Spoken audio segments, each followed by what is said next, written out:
Hello all, welcome to my channel. Today I'm going to talk about the fundamentals of DevOps. One of the basic questions we talk about and when we wanted to learn DevOps, we always ask what is DevOps? The concept of DevOps is being understood mistakenly by so many people. The term and when we talk about DevOps, mostly we are thinking about that we should learn about Linux, we should learn about automation, we should learn about so many tools and technologies.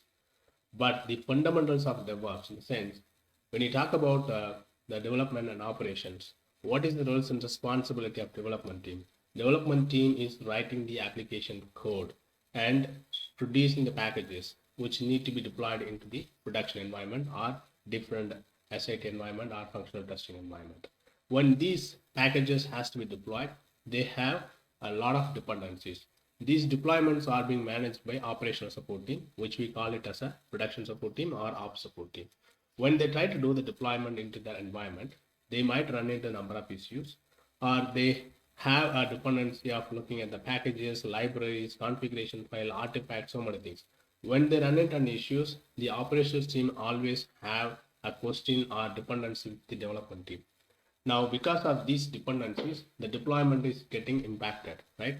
Now, in a way that we wanted to bring the closure or collaborations, closure working together of development team and operations team to work hand in hand to make sure that the development are not being impacted and developments are going as per the expected timelines, right? So this is the fundamentals of DevOps.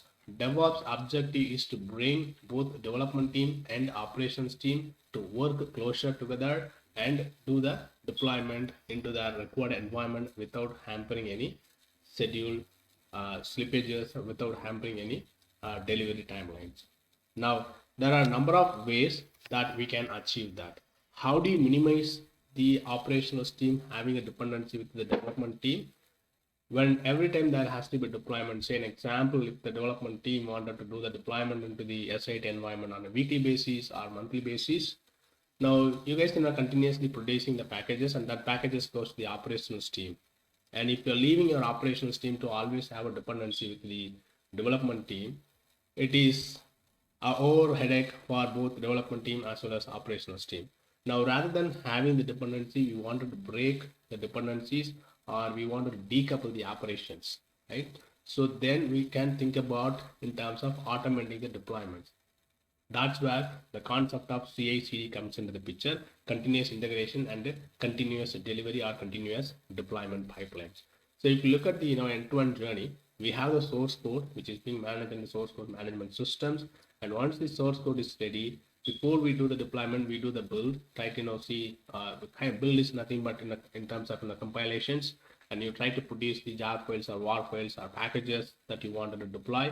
And then once the build is completed and you try to do a quick sanity testing or regression testing of the build and then promote your code into the required environment. In this case, like looking at the diagram, it says the production environment, right? So there are a number of tools are in place to enable to do the automated way of deployment so that the production support team or operational support team don't have too much dependency with the development team and they can reduce the deployment timelines.